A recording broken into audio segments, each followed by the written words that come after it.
వెంకటేశ్వర స్వామి మా ఇంటి కులదైవం. మా ఇంట్లో నుంచి నేరుగా చూస్తే మంగాపురం సైడు గోపురం అక్కడంతా కూడా 3 నామాలు కనబడుస్తూనే ఉంటాయి. ఇంట్లో నుంచి పైన ఎక్కి చూస్తే తిరుమలలో ఉండే 3 నామాలు ఇంటి దగ్గర నుంచి చూసే అవకాశం వస్తుంది. నేను నమ్మిన దేవుడు, నమ్ముతున్న దేవుడు, నేను ప్రార్థించే దేవుడు వెంకటేశ్వర స్వామి అని చెప్పి కూడా నేను మీకు తెలియజేస్తున్నా. ప్రతిరోజు ఒక 2 నిమిషాలే నేను ఒకటే కోరుకుంటాను. దండం పెట్టుకొని 1 నిమిషం ప్రార్థన చేసి, ఇప్పుడు ఒకసారి చూస్తే నాకు ప్రాణ భిక్ష పెట్టింది కూడా వెంకటేశ్వర స్వామి. అదొక మిస్టరీ కూడా. 2003లో నా మీద 23 క్లేమోర్ మైన్స్ ని బ్లాస్ట్ చేస్తే సాక్షాత్తు వెంకటేశ్వర స్వామి నాకు ప్రాణభిక్ష పెట్టాడు. ఏదో చెయ్యాలని ఆ రోజు నన్ను కాపాడాడు. అలాంటి వెంకటేశ్వర స్వామిని నేను ప్రార్థించేది, నాకు శక్తి, సామర్థ్యాన్ని, తెలివితేటలు ఇవ్వండి. ప్రపంచంలోనే తెలుగు జాతి నెంబర్ 1 జాతిగా ఉండడానికి ఆశీర్వదించండి.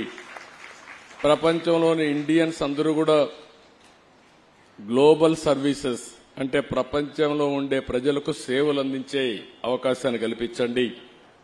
ఈ దేశంలో పేదరికం లేని సమాజం, అందుకే ఇటీవల నేను మాట్లాడుతున్నా జీరో పావర్టీ. మనందరి బాధ్యత. సమాజం మనకి ఇవన్నీ ఇచ్చింది. ఈరోజు నేను ఒక ముఖ్యమంత్రిగా ఉన్నా, రమణ గారు former chief justice of India అయినా, లేకపోతే వేదిక పైన ఉండే పెద్దలు కొంతమంది మంత్రులైనా, ఇక్కడికి ఉండేవాళ్లు వివిధ రంగాల్లో బ్రహ్మాండంగా రాణిస్తున్నా, ఇది మనకు సమాజమే ఈ అవకాశం ఇచ్చింది. అలాంటి సమాజంలో పేదరికాన్ని, అందుకే నేను ఒక స్లోగన్ తీసుకున్నా, zero poverty nation, zero poverty state, zero poverty village. మనందరి బాధ్యత కావాలి. సంపద కొంతమందికి పరిమితమై పేదవాళ్లు పేదరికంలో మగ్గుతా ఉంటే అది మంచిది కాదు. ఈ విషయం మనం గుర్తుపెట్టుకోవాల్సిన అవసరం ఉంది. మాలాంటి పాలకులం మేము ఆలోచిస్తే, ఇంకొక పక్కన ఈరోజు ఇక్కడికి వచ్చినప్పుడు హరే రామ ఏదైతే మూమెంట్ ఉందో, వీళ్లంతా ప్రతి ఒక్కరికి మానసిక ఆనందాన్ని ఇవ్వడానికి, మేమిచ్చేది మెటీరియలిస్టిక్ ఆనందం అయితే వాళ్ళు ఇచ్చేది మానసిక ఆనందం. ఆ మానసిక ఆనందం కూడా లేకపోతే మనం ముందుకు పోయే పరిస్థితి రాదు. ఈ 2 కాంబినేషన్లో పోతే హ్యాపీనెస్ ఉంటుంది, తృప్తి ఉంటుంది. దీనివల్ల ఎనర్జీ లెవెల్స్ పెరుగుతాయి. ఇంకొక పక్క ఆరోగ్యం బాగుంటుంది. ఆరోగ్యం బాగుంటే ఏదైనా చేసే శక్తి వస్తుందని చెప్పి కూడా నేను మీకు తెలియజేస్తున్నా. ఇంకొక పక్కన వారు ఈరోజు మీరు చూస్తా ఉంటే, ఒక పక్కన భగవద్గీత పైన ప్రచారం చేయడం, ఇంకొక పక్కన అక్షయ పాత్ర. నేను మనస్ఫూర్తిగా అభినందిస్తున్న అక్షయ పాత్ర మేనేజ్మెంట్ ని.